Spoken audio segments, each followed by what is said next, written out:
DD किसान, बदलते भारत की शान।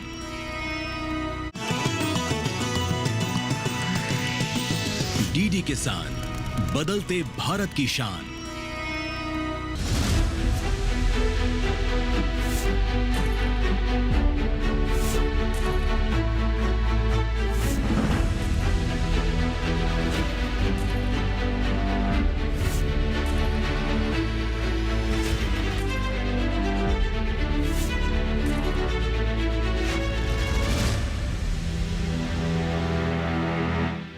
नमस्कार, स्वागत है आपका सरकार आपके साथ में। मैं हूं अंजू सिंह।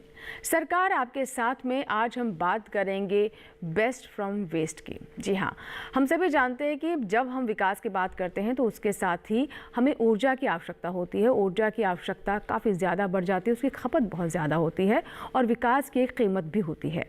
इसी बात को ध्यान में रखते हुए सरकार ऐसे विकल्पों पर विचार कर रही है, काम कर रही है जो कि पर्यावरण के अनुकूल हो, जेब पर भारी न पड़े और साथ ही साथ उससे हमारे किसानों को लाभ भी हो। उन्हीं में से एक है इथेनॉल। जी हाँ, सरकार E20 पर काफ़ी अच्छे परिणाम दिखा चुकी है और इथेनॉल उत्पादन से जहाँ हम पारंपरिक जो ऊर्जा के स्रोत हैं, जो माध्यम है पेट्रोल डीजल, उन पर दबाव कम कर सकते हैं और उसके साथ ही साथ किसानों के जीवन को बेहतर भी कर सकते हैं। जो कृषि में अपशिष्ट होते हैं उनका उचित इस्तेमाल किया जा सकता है। E20 क्या है, इथेनॉल उत्पादन से किस तरह के लाभ हो रहे हैं और इस क्षेत्र में हमने अब तक कितना बेहतर प्रदर्शन किया है, आगे की योजना क्या है, इसके बारे में विस्तार से जानने के लिए आज हम सरकार आपके साथ में एक्सपर्ट से बात करेंगे।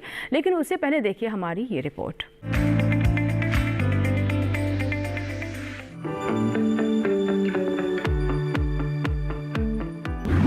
सरकार डीजल, पेट्रोल और इसी तरह के दूसरे जीवाश्म ईंधन के आयात पर निर्भरता को कम करने की कोशिश में है। इसी कोशिश में अक्षत ईंधन पर जोर दिया जा रहा है। इथेनॉल भी गन्ने और दूसरी फसलों से प्राप्त अक्षत ईंधन है और इसका इस्तेमाल पेट्रोल में मिलाकर किया जा सकता है। इसी को देखते हुए सरकार इथेनॉल मिश्रित पेट्रोल कार्यक्रम चला रही है। इस कार्यक्रम के तहत इथेनॉल का उत्पादन लगातार बढ़ रहा है।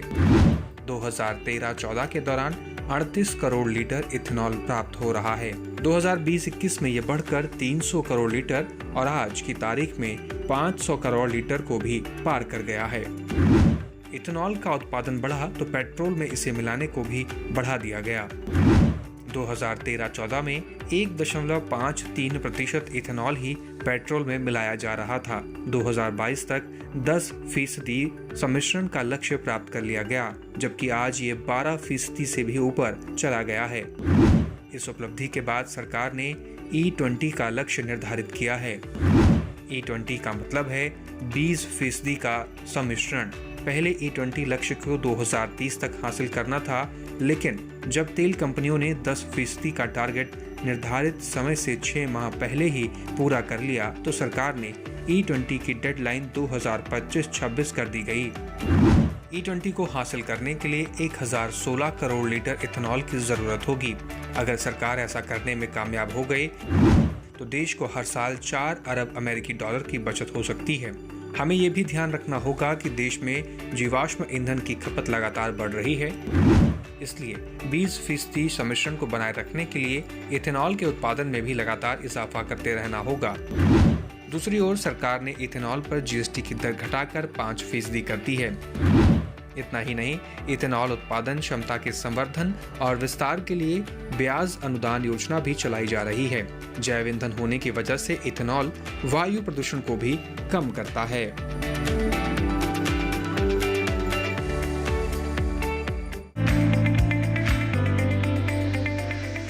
तो अभी आपने E20 पर हमारी पूरी रिपोर्ट देखी। फिलहाल छोटा सा ब्रेक के बाद जब वापस आएंगे तो इथेनॉल पर और विस्तार से बात करेंगे अपने एक्सपर्ट से। कहीं मत जाइएगा, देखते रहें सरकार आपके साथ।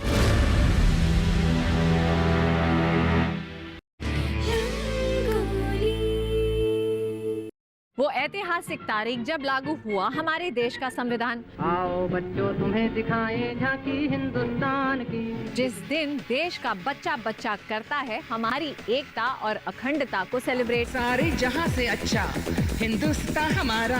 साथ ही उस एक्टर का जन्मदिन जिनके किरदारों ने किया हमारा भरपूर मनोरंजन। तुझे याद किया, तेरा नाम लिया।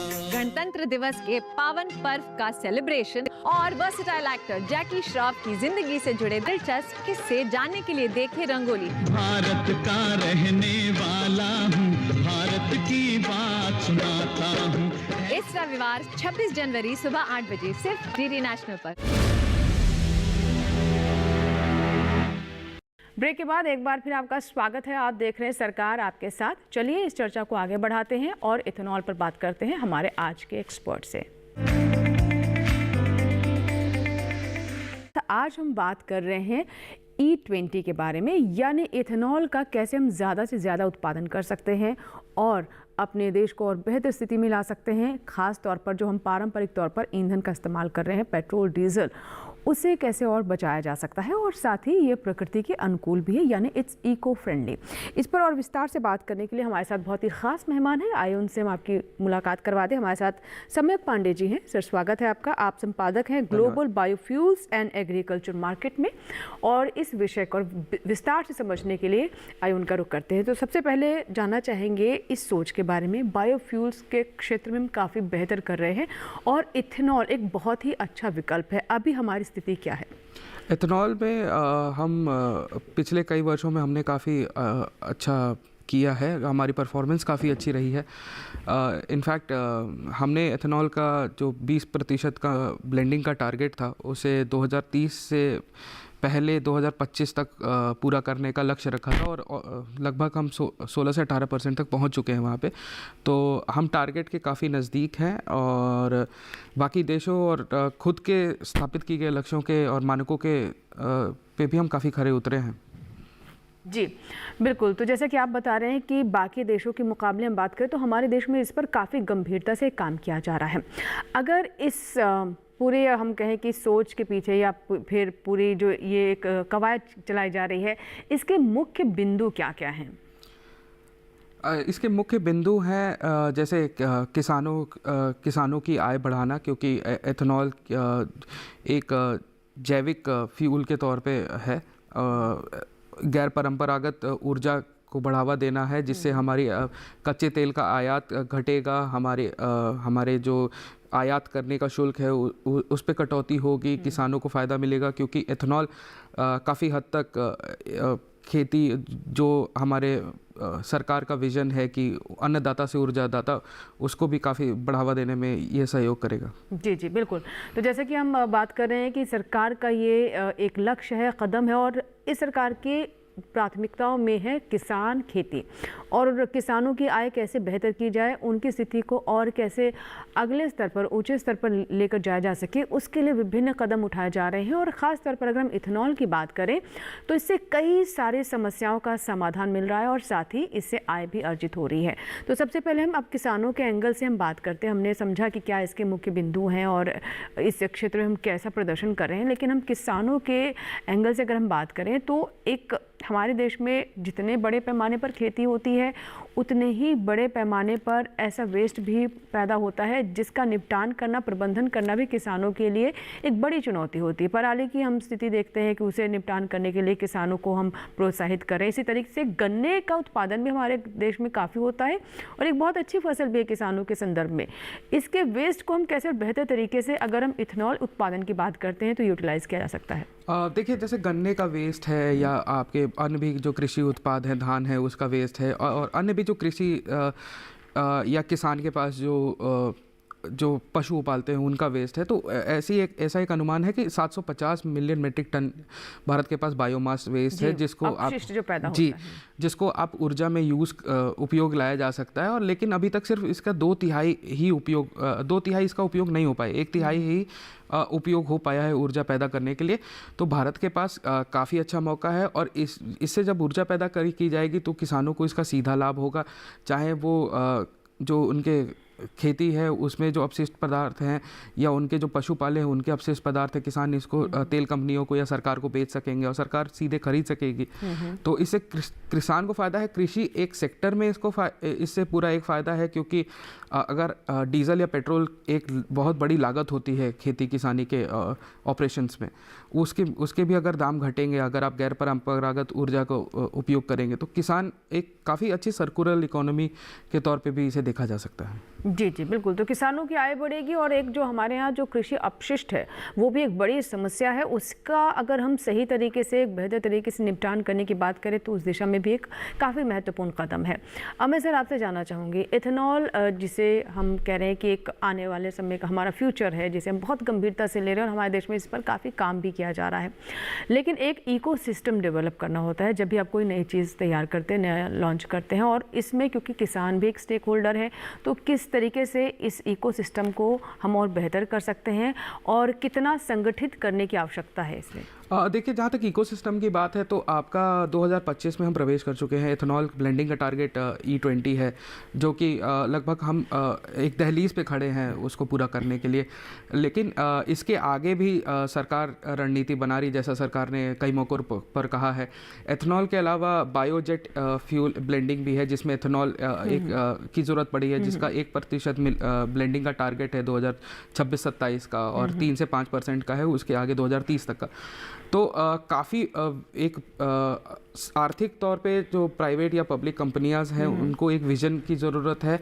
खेती किसानी जो सेक्टर है उसमें एक सप्लाई चेन डेवलप करने की ज़रूरत है। उनको प्राइस मैकेनिज़्म, प्राइस सपोर्ट की ज़रूरत है, ताकि उस किसान को उसकी फसल की और अपशिष्ट पदार्थों की भी एक गारंटी मिले, जिससे किसान उस तरफ अपनी फसल और गैर परंपरागत ऊर्जा में अपना योगदान दे पाए। जी जी। तो अब चलिए अब किसानों के ही संदर्भ में और बात करते हैं। एक तो ये कि हम अभी तक जो जानते हैं, जो पारंपरिक तरीका चला रहा है कि किसान गन्ना उगाता है, उसकी कटाई करता है और वो चीनी मिलों तक उसे पहुंचा देता है, उसके बाद उसका काम खत्म, उसे उसका पैसा मिल जाता है। अब जब हम बात कर रहे हैं कि किसानों को अपशिष्ट का अच्छा दाम मिल जाएगा, क्योंकि ये तो चीनी मिल के पास होता है, और उसके बाद उस गन्ने का किस तरीके से क्या करना है, कैसे चीनी तैयार करनी है, उसके क्या अपशिष्ट होंगे, यहाँ पर किसानों की भूमिका किस तरीके की हो सकती है? कैसे हम ये सुनिश्चित करें कि वो लाभ जो इस इथेनॉल की हम बात कर रहे हैं वो एक जगह केंद्रित ना रहे, बल्कि उसका लाभ किसानों तक भी पहुँचे?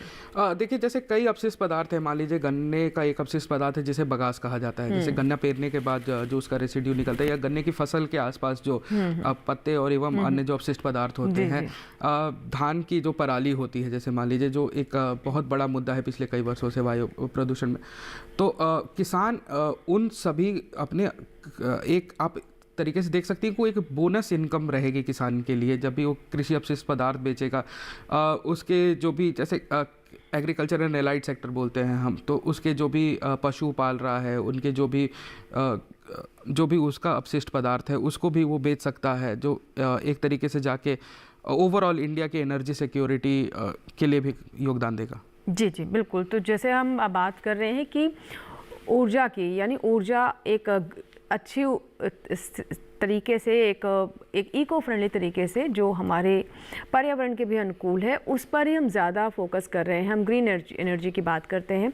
सर, अब आगे मैं आपसे ये जानना चाहूँगी कि जैसे कि आपने बताया कि इससे किसानों को लाभ होगा, क्योंकि ओवरऑल हम जो कृषि अपशिष्ट हैं या फिर कई सारे ऐसे भी तरीक़े होते हैं जिससे हमारी कमाई बढ़ सकती है, लेकिन कई बार इसकी जानकारी किसानों तक नहीं होती है।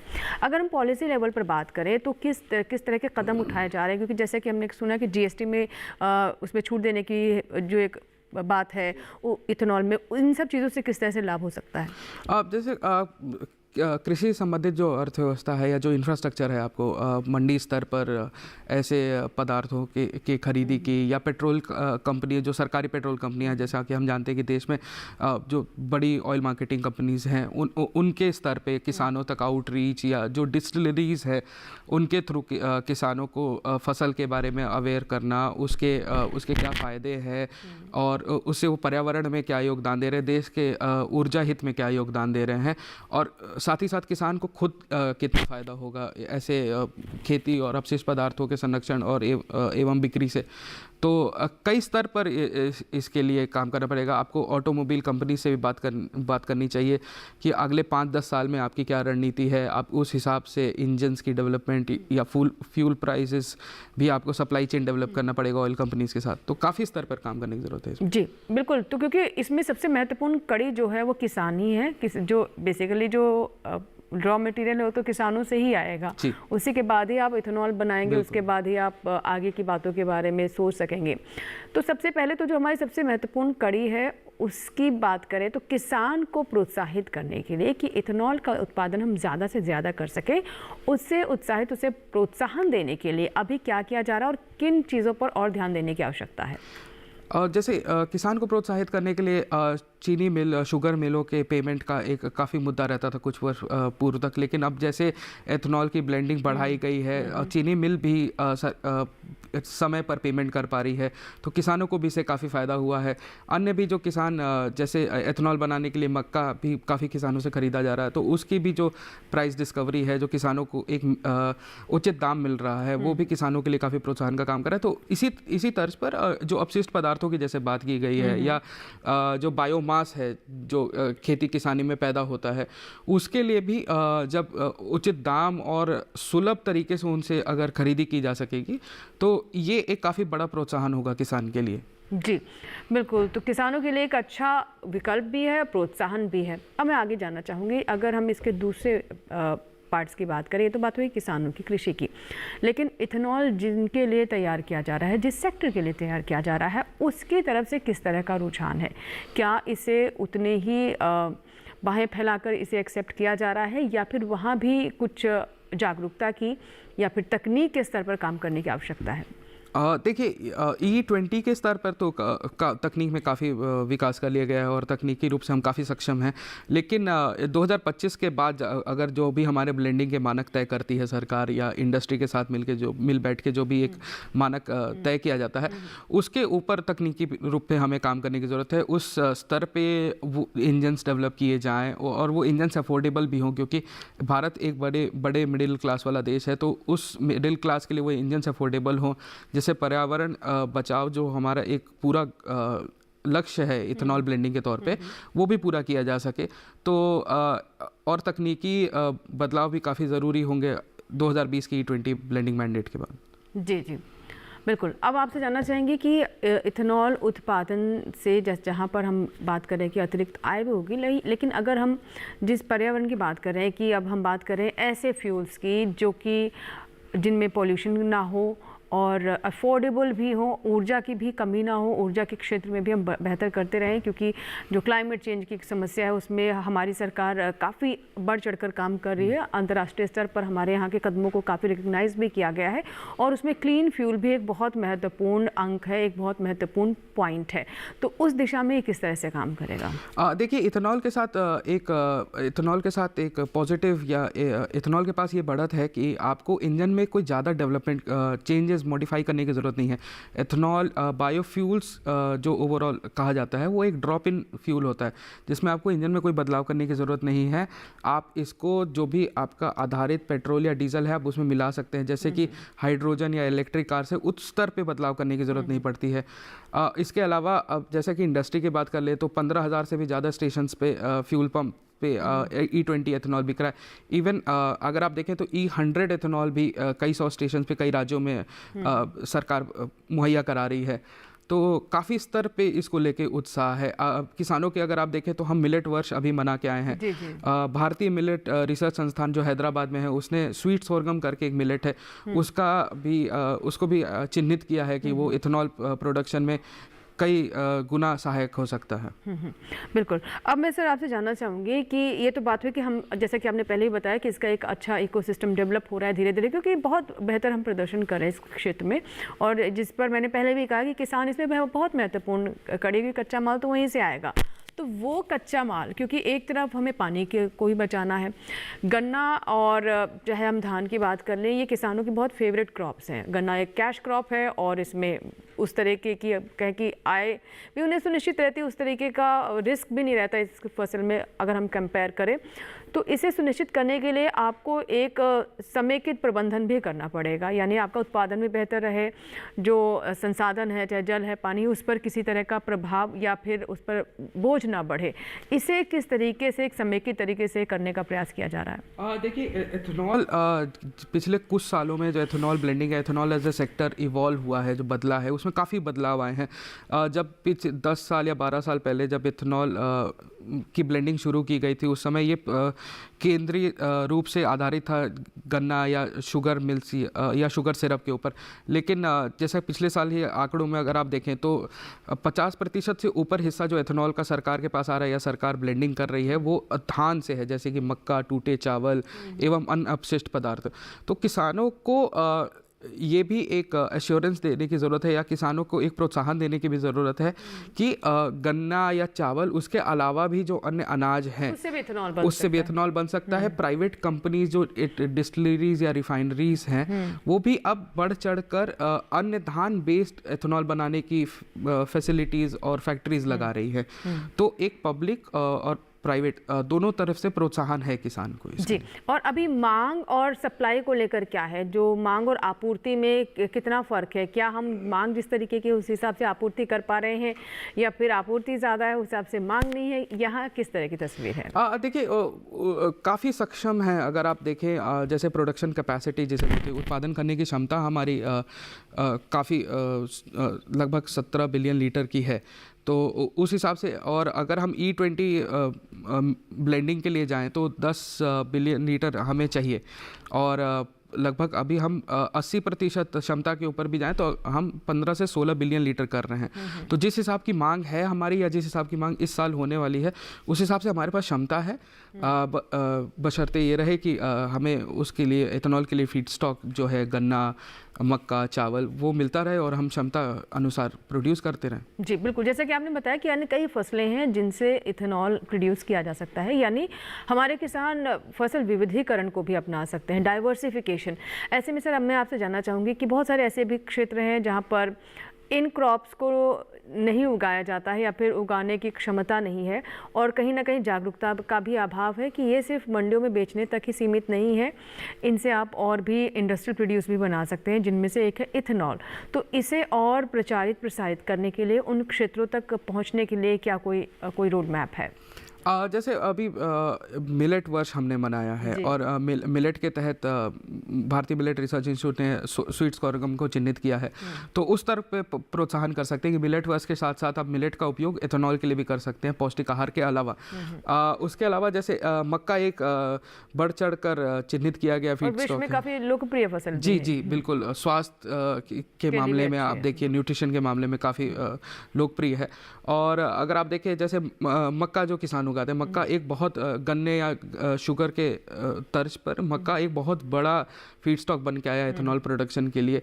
और गन्ना सिर्फ और सिर्फ एथेनॉल नहीं, हमारा जो पोल्ट्री सेक्टर है, हमारा जो चिकन सेक्टर है, उसके लिए भी एक बहुत बड़ा फीड है।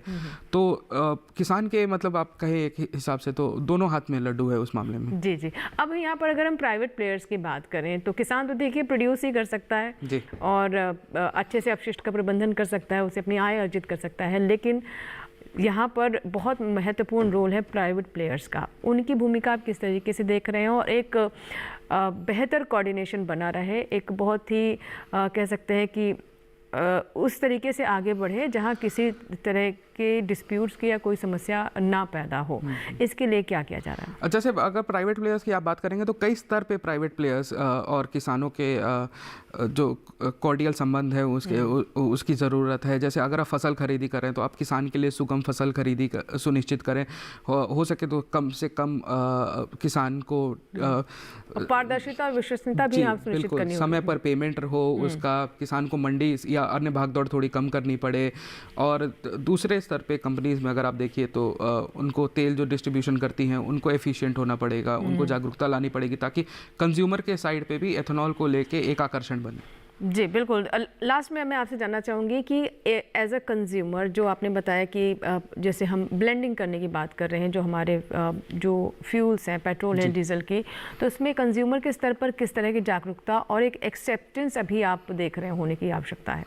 जैसे देखिए अभी भी अगर आप फ्यूल स्टेशन पे जाते हैं, पेट्रोल पंप से जाते हैं, डीजल स्टेशन पे जाते हैं, तो एथेनॉल को लेके उतना उत्साह या उतना आकर्षण अभी कंज्यूमर्स में उस स्तर पे नहीं है। शायद जब रेट कम होंगे, प्राइस कम होगा जी, तो रेट कम होंगे या कंज्यूमर को उसके माइलेज के जो फ़ायदे हैं या जो पर्यावरण वाले फ़ायदे हैं मुख्य तौर पर, उसके बारे में भी अवेयर करना ज़रूरी है।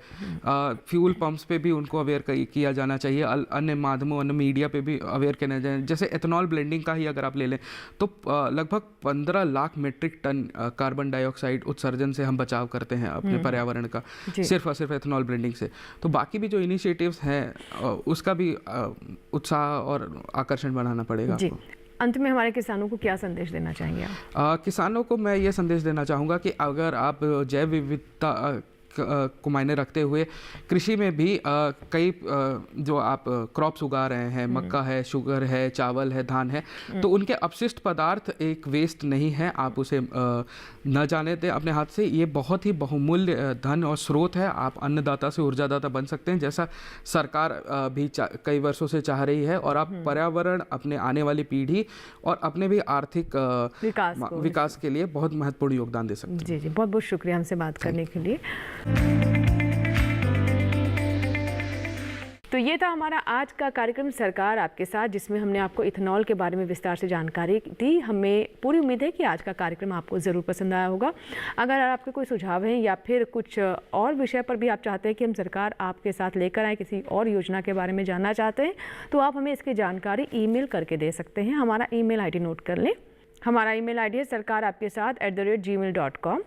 इसके साथ ही आप हमें फेसबुक के माध्यम से भी संपर्क कर सकते हैं। फेसबुक पर जाएं, सर्च में सरकार आपके साथ टाइप करें, हमारा पेज खुल जाएगा जिसे आप फॉलो कर सकते हैं। मैसेंजर के माध्यम से अपने सवाल पहुंचा सकते हैं या फिर हमें वॉल पर लिख करके भी अपनी बात बता सकते हैं। इससे भी ज़्यादा आसान तरीका है हमारा कॉल सेंटर नंबर, यानी सरकार आपके साथ कार्यक्रम का कॉल सेंटर नंबर आप नोट कर लें, 1800-113-060। सुबह 6 बजे से रात 10 बजे के बीच आप इस पर कॉल कर सकते हैं। अपने सवाल, अपनी बात इस पर रिकॉर्ड करवाएं, जो कि हम तक पहुंच जाएगी।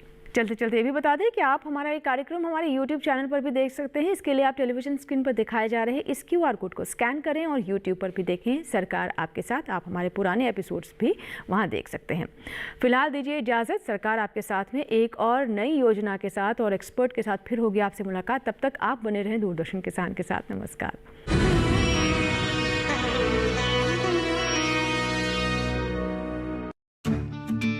साडी 10 पुश्ता ने हमेशा भारत माँ की सेवा की है। मैं ठीक से चल नहीं सकता ना, मेरी इस कमी की वजह से मेरा फौज में जाने का सपना अधूरा ही रह गया। मेरा सपना ये पूरा करेगा, पूरी तैयारी करवाऊंगा फौजी पढ़ने की।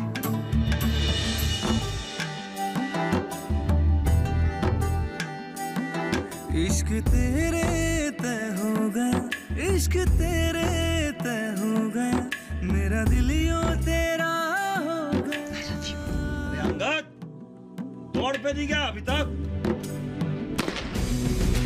बहुत उम्मीद है तेरे से, जी जान लगा दियो बेटा। हैं?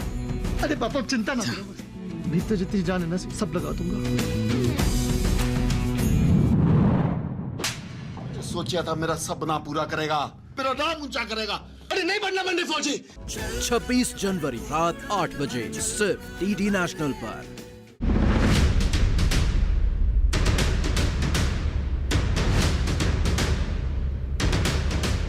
नमस्कार, किसान प्रश्न मंच में आप सभी का स्वागत है। आज हम पहुंचे ताज नगरी आगरा के ग्राम गेरा कला। आज का जो हमारा विषय है इस मंच पर सरसों की उन्नत खेती है। तो लैब की मात्रा सल्फर से अधिक मिल जाती है, जिसकी किसान पैसा अधिक ले लेता है। फर्स्ट ग्रेड में अगर आपको पता चल जाता है तो आप नीम की निबोरी होती है या नीम के पत्ते होते हैं उनको ही स्प्रे कर सकते हैं, उससे चेपा चला जाता है। 25 सितंबर से 15 अक्टूबर तक सही बुआई करने का समय है। जब वो आपको दिखाई दे उसी समय आप नीम की निबोली या नीम के पत्तों को पानी में उबाल करके उसे छान लें और छानने के बाद में उसका आप पानी में घोल बना करके आप उसका छिड़काव कर सकते हैं।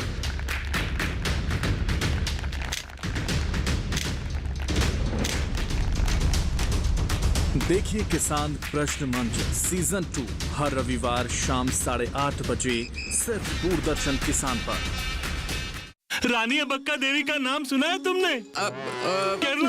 हमने तो सुना है, लेकिन अगर आप लोगों ने नहीं सुना तो फिकर नॉट। फ्रीडम फाइटर्स की कहानियां दिखाएंगे दूरदर्शन पर हर रविवार सुबह 11 बजे। क्रिश, ट्रिश और बाल्टी बॉय।